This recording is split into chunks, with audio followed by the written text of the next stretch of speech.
a ditadura da beleza.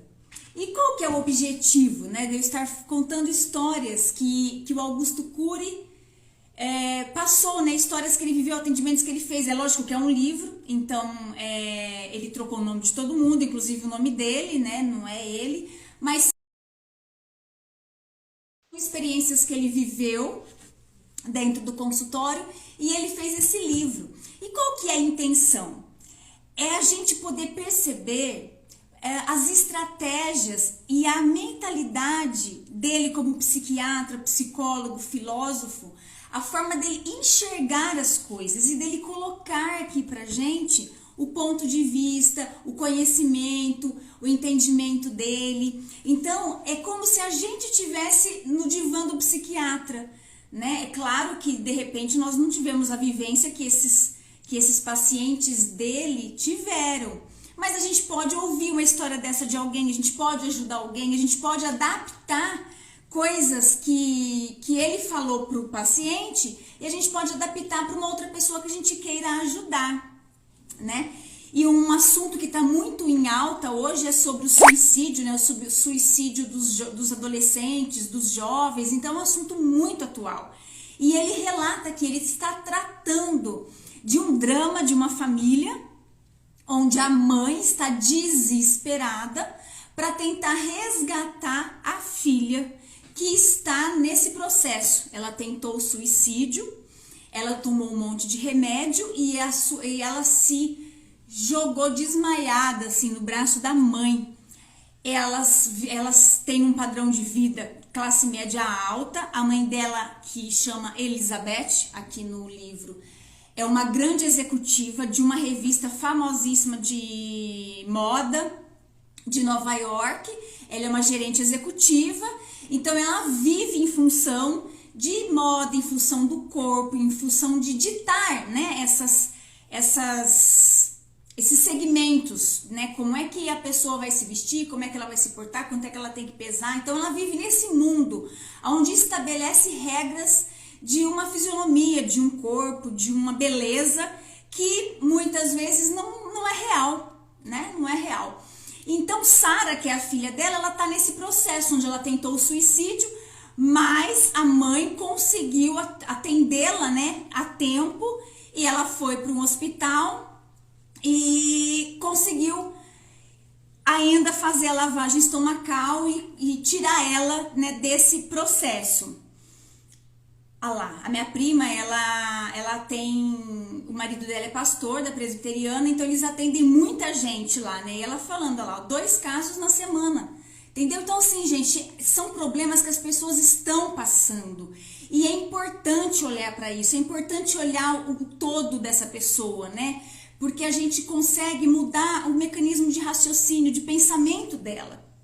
Então vamos continuar aqui na história, né? Hoje a gente vai dar continuidade sobre esse drama aqui que a Elizabeth está vivendo com Sara. Então, essa autorrejeição que a Sara tem, porque ela é modelo, né? Sara é modelo e pela descrição que o livro faz dela, é aquela modelo Victoria's Secret, né? Seca, linda, maravilhosa, loira, cabelo comprido, olho verde. É aquele estereótipo, né? Só que a mãe deposita nela é como se ela coroasse a profissão da mãe, né? E será que Sara realmente gostaria de ser modelo? Será que ela foi consultada ou a mãe foi levando aos pouquinhos e ela acabou entrando nisso sem nem perceber, né? Que muitas vezes a gente faz isso, inclusive com profissões dos nossos filhos, né? É importante os nossos filhos terem liberdade de entenderem qual é o seu talento, qual é a sua missão de vida, qual é a sua facilidade de vida. Inclusive o caráter, né? O caráter nosso, ele determina as minhas habilidades, né? Então, essa autorrejeição que Sara tem, derrubou ela, levou ela para as masmorras da psiquiatria, né? Dos distúrbios psiquiátricos. E fez dela um objeto da falsa beleza, um ideal inatingível pela maioria das pessoas. E vai saber o que Sara precisa fazer para se manter nesse estereótipo, né, ideal para ser modelo, né, e para fotografar nessa revista da mãe dela, e enfim. E aí o psiquiatra que chama Marco Paulo aqui no livro, ele faz uma reflexão sobre essa questão da felicidade dos jovens e dos adolescentes. Porque ele refletiu de que forma? No século XXI, onde existe internet, onde existe cinema, onde existe televisão, onde existe revistas, jornais com acessibilidade para todas as pessoas, para qualquer um, todo mundo tem esse acesso, até baixa renda, todo mundo tem acesso a essas comunicações, a essas informações. O que ele imaginava? Ele imaginava que as pessoas iam ser mais felizes, as pessoas iam ter mais conhecimento, iam conseguir galgar degraus na vida mais rapidamente e melhor. E o que ele conclui com todos esses atendimentos que ele faz? Que cada vez essas pessoas são mais infelizes, pois a emoção não reage com a alegria estável e intensa. Então não existe uma estabilidade emocional nas pessoas. E aqui esse livro foi feito em 2005, então hoje nós em 2021, se o Augusto Cury, né, o Dr. Augusto Cury fosse refazer esse livro, nossa, com certeza teria muito mais reflexões aqui. Porque hoje nós temos aí redes sociais, gente, que mostra vidas perfeitas. Tudo de maravilhoso, é tudo lindo, é tudo alegria, é só felicidade, né? Não tem nenhum problema, ninguém tem problema nas redes sociais, é tão maravilhoso. E tem gente que vive em função dessas pessoas, né? E de repente não olha a vida dessas pessoas apenas por uma curiosidade, deixa eu ver só o que está acontecendo aqui, porque, por exemplo, tem pessoas que viajam e eu gosto de ver o lugar que elas vão, mas não porque eu tenho ódio, porque eu não estou lá, eu tenho raiva, porque talvez eu nunca vou poder estar lá, eu me sinto menos porque eu não estou viajando, estou trabalhando. Não é nesse contexto. Eu quero ver os lugares, né? Que nem teve, eu segui uma moça que ela foi pro Egito. Aí ela mostrou as pirâmides por dentro, as esfinges. Gente, isso é cultura. E tá tudo bem, né? Tá tudo certo pra mim. Porque eu vejo nesse olhar de cultura, nesse olhar de conhecer mais do mundo, principalmente lugares que eu não vou, por exemplo, Egito. Eu não iria, porque não é um lugar que me chama atenção.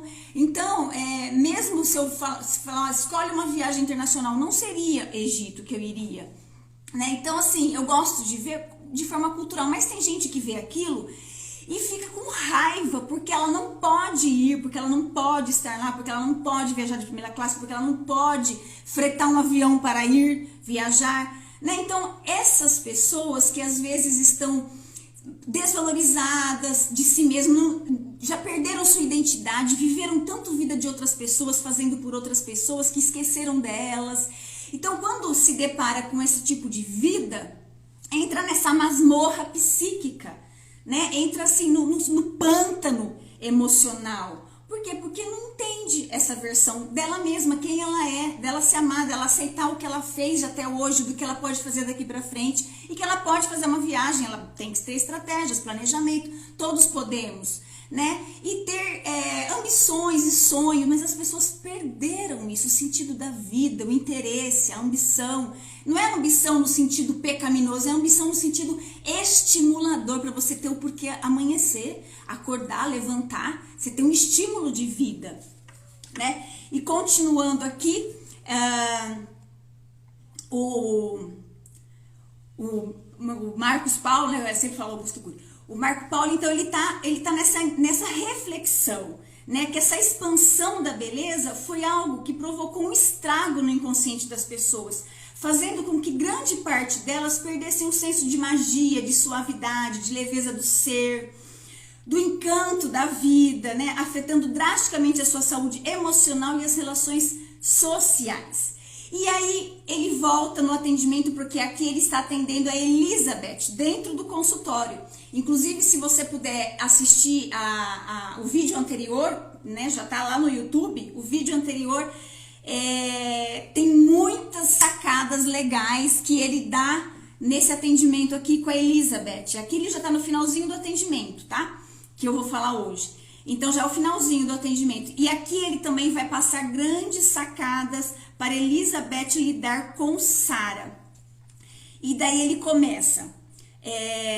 Nós nos relacionamos com os outros não pelo que são em si, mas pelas imagens delas arquivadas no subsolo de nossa personalidade, no inconsciente. As críticas, os atritos, as agressões, assim como os sentimentos de desconfiança, incompreensão e intolerância, construíram sutilmente essas imagens nas janelas da memória. Explicou para Elizabeth que são elas que ditam as regras da relação. Então aqui, o que eu já falei antes, a carga que a gente traz na nossa memória determina o nosso comportamento. Por isso que desde a barriga da nossa mãe, a gente vem se formando. Então quando a gente vai lidar com a parte emocional de alguém, a gente tem que lidar com a parte emocional desde feto, desde a barriga da mãe, porque é a partir de lá que começaram os grandes conflitos. Então ele explicou que são elas que ditam a impulsividade, a irritabilidade. Então duas pessoas encantadoras são capazes de viver em pé de guerra se as imagens arquivadas no seu inconsciente foram péssimas. Então assim, duas pessoas ótimas. Nossa, aquela pessoa maravilhosa, como que você não consegue conviver com ela? Encantadora, maravilhosa. Por quê? Porque existem memórias que o outro acessa o gatilho. E a hora que o outro acessa esse gatilho, ele não tem a sua melhor versão, ele tem a sua pior versão. Então vocês já ouviram aquela frase assim, que a pessoa vira e fala assim, nossa, aquela pessoa consegue tirar o pior de mim? É isso. Por quê? Porque aquela pessoa consegue acionar gatilhos que traz à tona, que traz para fora o meu íntimo, que muitas vezes está machucado, dilacerado, precisando ter uma transformação. Então, isso aqui são as memórias. E quando a pessoa acessa esse gatilho, muitas vezes é onde você tem os piores comportamentos. Nem você entende porque você teve aquela reação naquele momento. Porque foi um lapso, um gatilho que foi acionado e você reagiu. Então, ele continua falando aqui que é possível, né, a Elizabeth ter alguns segredos para acessar a emoção da Sara antes da razão. E eu achei bárbaro isso, gente. Quando vocês vão lidar com pessoas difíceis, pessoas com problemas psíquicos, e você quer uma mudança de comportamento dessa pessoa, você não vai julgá-la, você não vai apontar o comportamento dela, você não vai repreendê-la dentro do comportamento, você vai acessar a emoção dela antes da razão, porque na razão ela tem todas as respostas para você. Então, na razão, você não tem argumento com ela. Agora, quando você pega na emoção, você consegue entrar mais profundo nela. E aí, até ela passar aquela emoção para a razão, dá um tempo. Aí ela se desestabiliza e você consegue acessar um pouquinho o interior dela. E é isso aqui que ele está falando. Então, ele está explicando para Elizabeth que os segredinhos para ela lidar com a filha, com a Sara, que acabou de tentar se matar. Tá até no hospital, inclusive, nesse momento que ela está dentro do consultório do psiquiatra, tentando se entender e se perdoar diante dessa situação que ela passou horrível.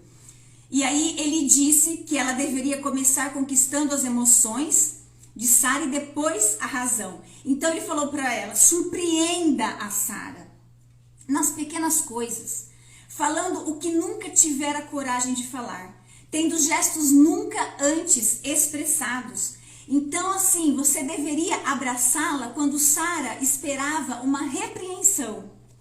E faz um elogio quando ela espera uma rejeição. Então, o que ele está querendo dizer para a mãe? Como é que você vai entrar na emoção da sua filha? Você sempre tem que estar à frente dela. Então, quando ela achar que você vai fazer tal coisa, você faz o oposto daquela coisa. E essas pessoas, gente, que elas estão nesse turbilhão aí tentando tirar a vida, são pessoas que estão querendo muito viver, estão querendo ser ajudadas, mas elas não sabem como fazer isso. Não é que elas querem realmente morrer e tirar a vida delas, ninguém quer isso, nós temos instinto de sobrevivência, certo? Mas ela está num grito mais profundo de socorro, me ajude. Então, nesse momento, tudo que você faz para trazer para essa pessoa a aceitação e o amor é bem-vindo. Por quê? Porque ela está no momento de auto-rejeição, rejeição do outro, e agora ela teve um comportamento também de repulsa. Quem é que gosta, né, de ouvir que a outra pessoa tentou se matar, né? Ninguém gosta de ouvir, então as pessoas rejeitam esse comportamento. É expulsivo isso para as pessoas, né? Repulsivo para as pessoas. Então, ela, além de ter uma auto-rejeição, ela está num comportamento também de rejeição da sociedade, do meio em que ela vive, principalmente, né? Que é um meio todo de exterior, né? Então, assim, com isso, ele começou a mostrar para Elizabeth o caminho da sabedoria. E ele continua: Elizabeth, a vida é um contrato de risco.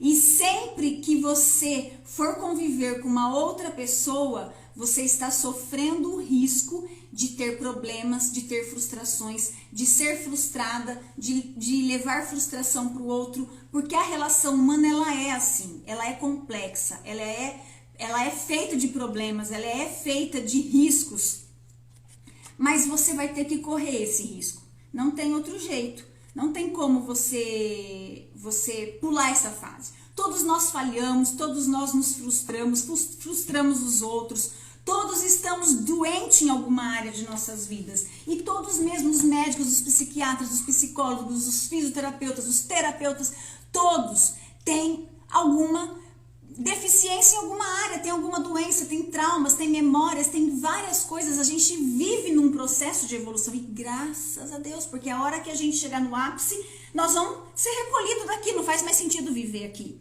Né? Então, que bom que somos imperfeitos, que bom que precisamos aprender, que bom que erramos, que bom que temos problema, que bom que nos frustramos e que frustramos o outro também, porque a gente aprende nessa dualidade. Okay? Então, isso tudo é muito bom. E a sabedoria não consiste em ser perfeito, mas em saber que não somos e ter habilidades de usar nossas imperfeições para compreender as limitações da vida e amadurecer. Olha que lindo isso, né? Então, com isso, Elizabeth dá uma respirada, dá uma amenizada na sua fisionomia tensa, que ela chegou chorando, desesperada. E ela começa a pensar como foi o desafio da vida dela no começo da carreira. E começou a falar isso para o psiquiatra, as coisas que ela viveu, que ela teve que passar por cima de um monte de coisa para chegar onde ela está hoje. Aí ele falou: pois é, agora o seu grande desafio é Sara. E ela concordou, ela disse: realmente, agora o meu grande desafio é minha filha. Sair da rotina, reconstruir uma relação que é dilacerada e conquistar a quase inconquistável Sara. E assim Elizabeth se despede do psiquiatra nessa consulta, nessa primeira consulta que ela teve, né? E vai para o hospital onde Sara está e teve alta.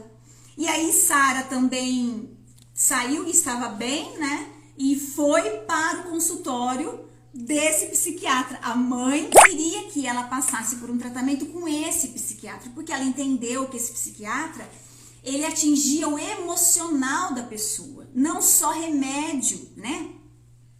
Como eu falei no outro vídeo. Os remédios, eles tiram apenas um sintoma, mas eles não tratam a causa. E esse psiquiatra, ele tem uma visão farmacêutica, mas ele também tem uma visão psíquica da pessoa, emocional, né? E aí ele trata um todo. E aí conseguiu Elizabeth levar Sara para essa primeira consulta com esse psiquiatra. E quando Sara chegou, ele querendo ser todo solícito, todo agradável, todo gentil, e disse para ela: entre, fique à vontade, sente-se, sinta-se em casa, fique confortável. Aí Sara já vira para ele e já fala: Você acha que eu tô aqui confortável? Você acha que eu tô aqui à vontade? Você acha que eu tô me sentindo em casa? Já chegou com os 2 pés no peito do psiquiatra. Por quê? Porque ela está doente, ela está ferida, ela está amargurada, né? Então ela acabou de sair de um processo de recuperação de um suicídio. Então imagine como está o emocional dela. E ela já tinha passado por vários tratamentos psiquiátricos anteriores e nenhum desses psiquiatras anteriores conseguiram atingir a emoção dela. Todos iam na razão e ela estava sempre assim, ó, pronta para responder, com as respostas sempre no consciente, sempre em evidência, sempre pronta. E com isso, ela desestabilizava esses profissionais e esses profissionais não conseguiam seguir o tratamento com Sara. Mas esse psiquiatra que ela estava agora, no caso que o Marco Paulo, que é vulgo, né, Augusto Cury, ele tinha outras habilidades, outros recursos e outras ferramentas para lidar com os problemas psíquicos que Sara estava. E ele já foi se ligando do tipo de paciente que estava ali na frente dele. E como ele já sabia da sua história, né, toda aquela posição arredia, ansiosa, nervosa, pronta, na defensiva de Sara, já era previsto por ele dentro de toda a história que a sua mãe havia contado na sua sessão antes dela. E aí a Sara já começa a tentar desestabilizar esse psiquiatra. Então ela vira para ele e fala assim: quer dizer então que você é mais um que a minha mãe está manipulando? Aí ele vira para ela e fala assim: eu não sou manipulado por ninguém, porque você é.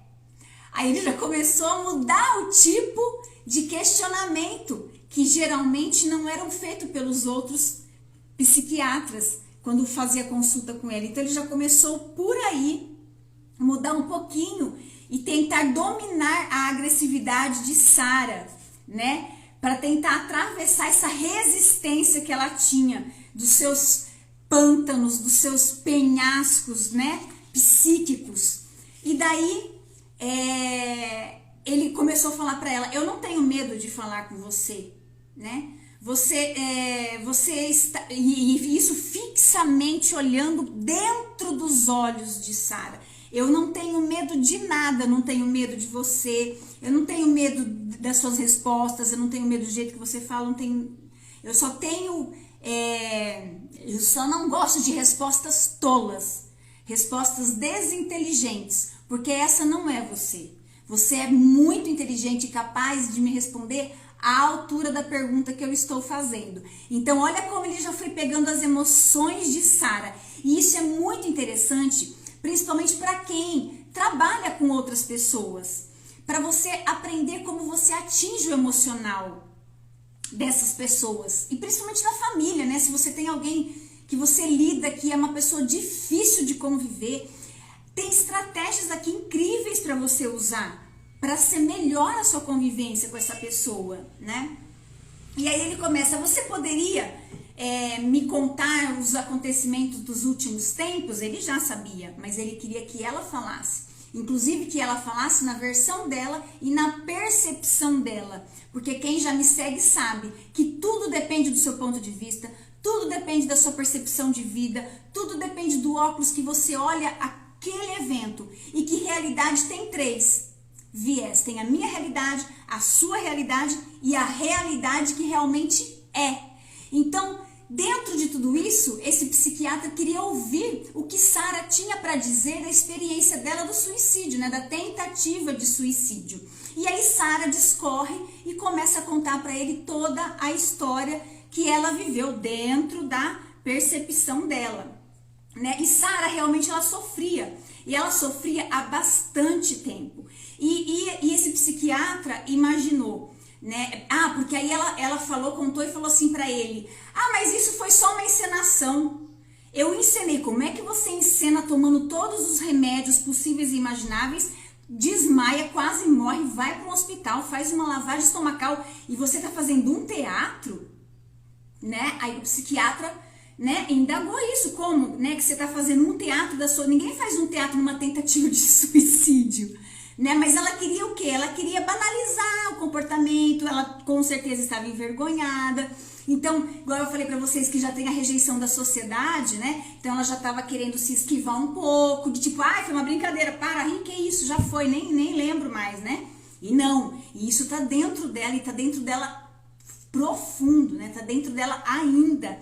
E precisa se olhar com muita cautela, com muita minuciosidade nesse evento que ela fez, porque isso é muito sério. Da próxima vez pode não dar tempo de acudir, né? E ele tá tentando tirar de dentro dela toda essa resistência que ela tem, né? Todo esse drama que ela faz, toda essa armadura que ela vive para penetrar nas emoções dela, antes de penetrar a razão. E ele percebia que por mais que ela se calava, ela tinha sede do diálogo, mas ela não sabia como pedir água. Ela não tinha esse trato para dialogar, para conversar, para se fazer entendida, para entender o outro. Ela não tinha esse jogo de cintura, ela não aprendeu isso.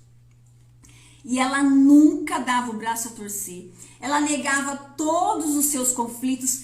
Será que você já viu gente assim? Que nega todos os seus conflitos? Ah, não, mas isso aí, mas já passou, isso aí tá tudo bem. Às vezes é um assunto que a pessoa já te falou, mas aí você toca no assunto de novo, ela já desconversa. Por quê? Porque ela não quer que vá a fundo naquele assunto. Porque geralmente quando a pessoa desvia de uma conversa, de um assunto, aquele assunto é importante, aquele assunto faz sentido, aquele assunto mexe com ela. Então, às vezes é algo para ser olhado e ser modificado, ser curado. Aí, como ela sempre foi manipulada, ela sempre julgava os médicos que estavam sendo manipulados para manipulá-la. Então, ela sempre tinha essa visão de manipulação. E com ele já não deu certo, porque ele já de cara falou, eu não sou manipulado por ninguém, porque você é, né, já jogava pra ela. E ela falava assim, não, eu não sou, ninguém me controla, nada e nem ninguém me controla. E ela sentia essa resposta sempre, ó, bem rápido. Então nem sua angústia e ansiedade controlavam por alguns momentos, né, então ele queria saber, né? Nem a sua angústia, nem a sua ansiedade, né? Nada disso te fazia pensar, te controlava, né? Te dava algum norte de que você não estava bem.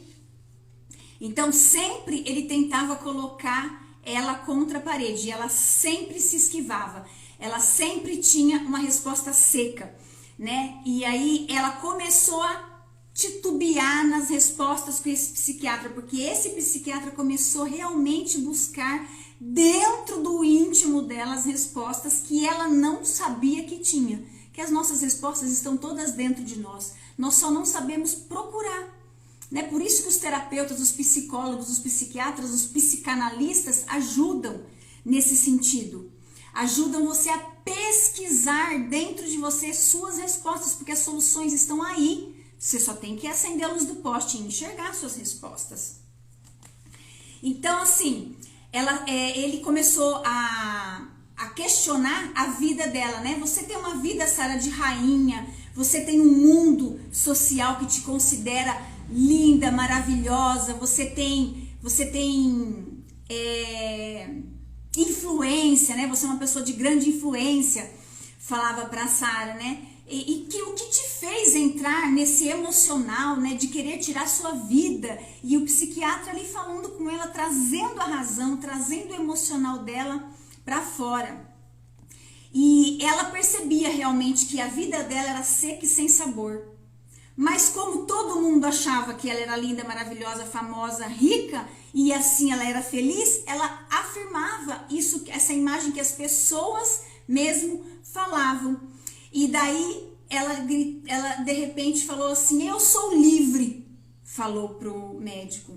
E falou meio sem pensar, assim. Aí ele já virou para ela e falou assim, e o que é ser livre? Então, sempre que a Sara respondia, ele já punha uma pergunta. E eu achei uma dica muito interessante para quem lida com pessoas aqui, igual eu estou falando. Ou lida, ou tem um problema, né, familiar, ou é um terapeuta, ou tá lidando com pessoas aqui. Quando você está em atendimento, ou está conversando com alguém, essa pessoa é difícil, psicológica, emocionalmente abalada, sempre leve perguntas para essa pessoa. Então, sempre que ela estiver falando, eu sou livre, e o que é ser livre? Eu sou feliz, é mesmo? O que é ser feliz para você? Eu sou super resolvida emocionalmente, o que é ser resolvida emocionalmente para você? Então, aí você leva a pessoa a pensar, não sei, né? Peraí, isso é estar bem. E o que é estar bem para você? Estar bem é você estar feliz. E o que é ser feliz para você? De repente eu já tô estabilizada, conquistei o que eu queria, já fiz as coisas que eu queria. E o que mais você tem para fazer? O que mais você vai fazer? Entende as sacadas que esse livro dá para lidar com as pessoas? Eu acho incrível Augusto Cury. Ele tem uns pensamentos, umas reflexões, umas sacadas muito interessantes.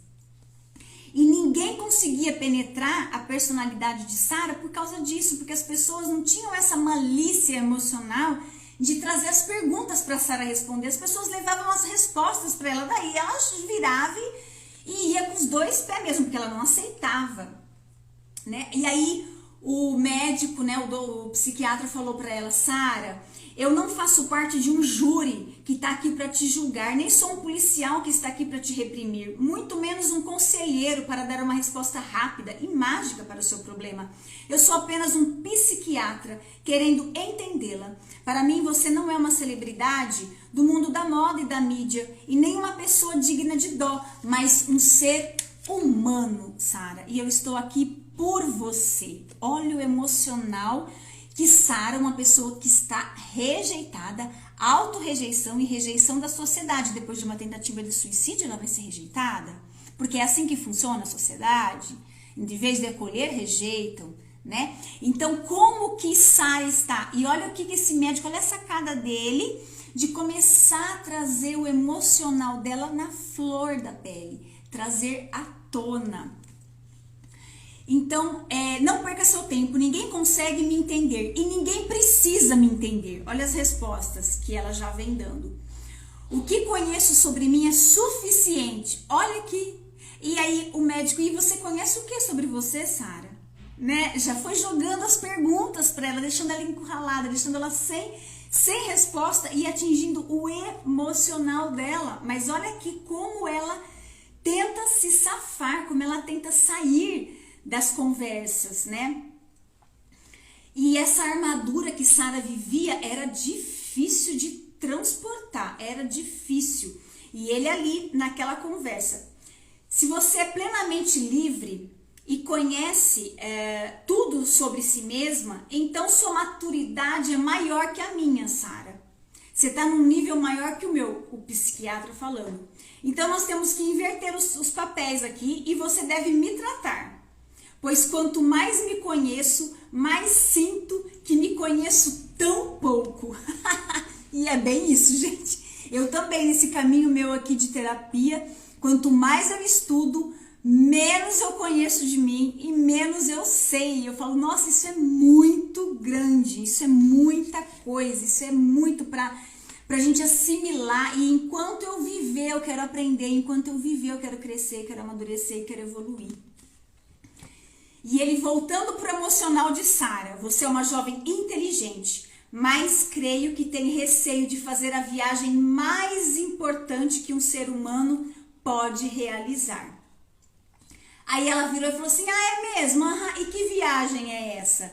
Aí ele, a viagem para dentro de si mesmo, Sara. Essa é a viagem mais importante e profunda que o ser humano pode fazer. Podemos viajar para todos os continentes, para todos os países, mas se nunca viajarmos para as vielas do nosso ser, viveremos a pior solidão da existência. E esses pensamentos desse psiquiatra estimulava o pensamento de Sara, estimulava a emoção de Sara, estimulava Sara a perceber que ela podia contar com aquele psiquiatra que ela podia mais do que ela estava vivendo ali, que ela não precisava mais, né?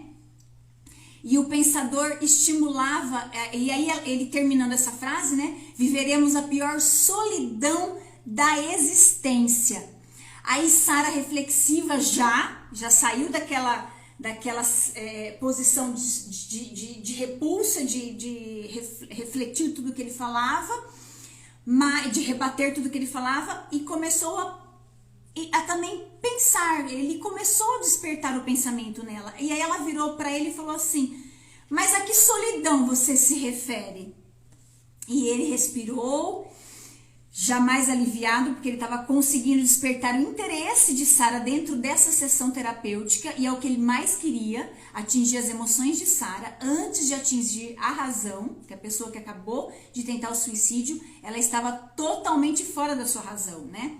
Se todas as pessoas do mundo a abandonarem, inclusive seus pais, a solidão poderá ser tolerável. Mas se você mesma se abandonar, Sara, ela não será mais, ela será quase insuportável. Ela não será mais tolerável. A pior solidão da existência é aquela em que nós mesmos nos abandonamos. Você vive um romance com a própria Sara, ou pune e maltrata a si mesmo. Então ele começou por ela para pensar: qual que é a sua? Qual que é a sua relação com você mesma, né? Sara com Sara, qual que é a sua relação com você mesma?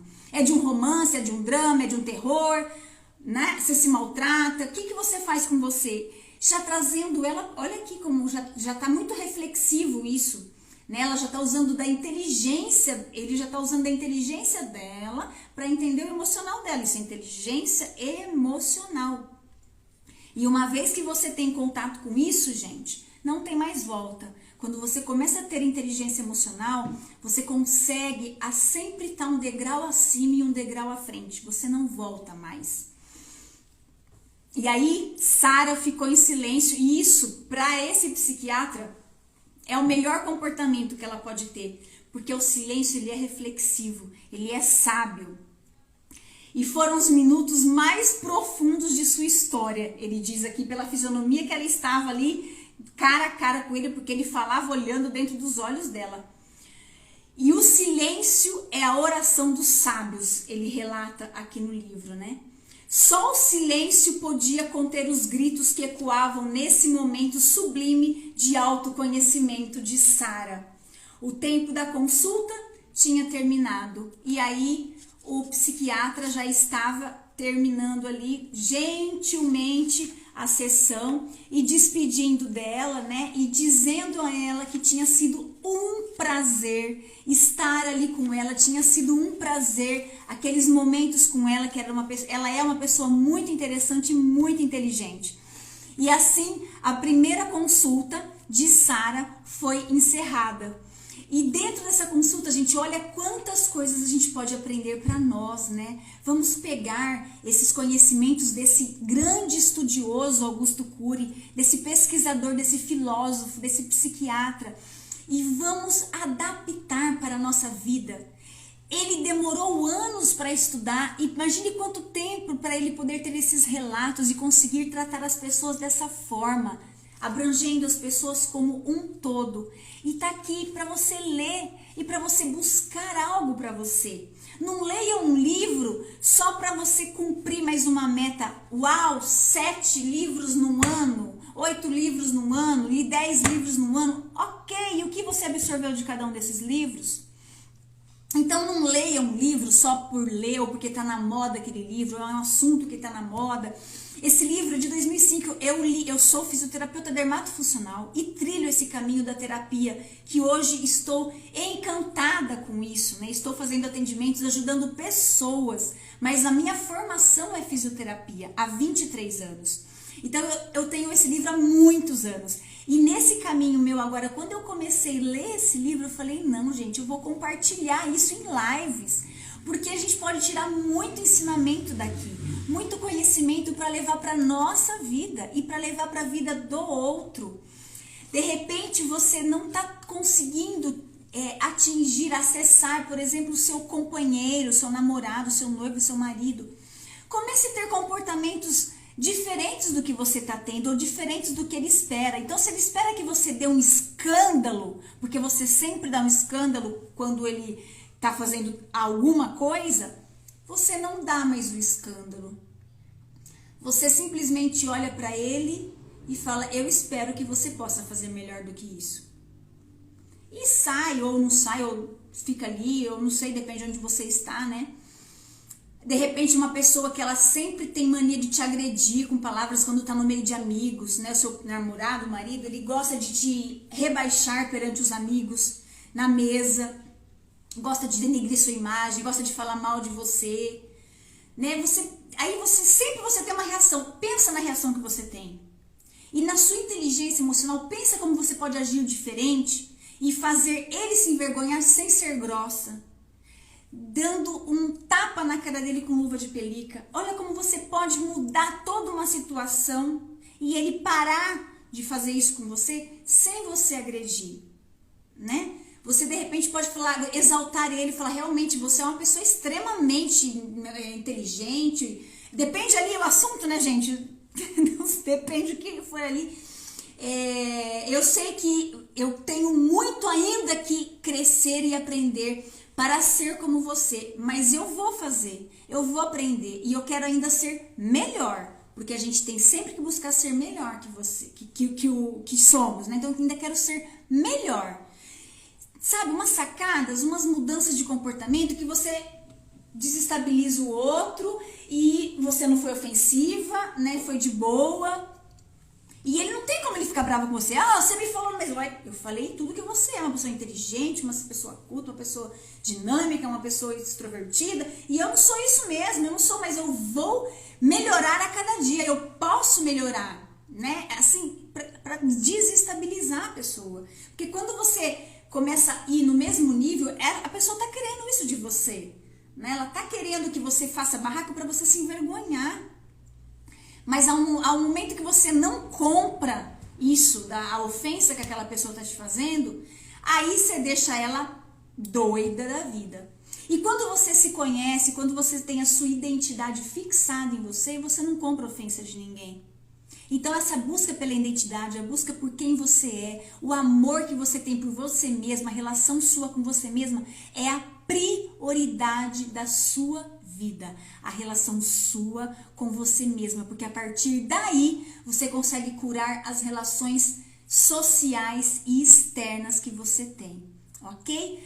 Hoje é tudo isso que eu gostaria de compartilhar com vocês e estamos aí, eu cedendo a minha energia e vocês retribuindo, assistindo meus vídeos, curtindo meus vídeos que estão lá no YouTube. Esse aqui vai virar um vídeo no YouTube, se inscrevendo no meu canal e assim a gente faz a troca, né, da lei sistêmica familiar do dar e receber, né? Como eu já fiz também live sobre a constelação familiar, a gente tem ali a lei do equilíbrio, dar e receber. Eu estou dando aqui meu conhecimento, meu tempo, minha energia e você retribui.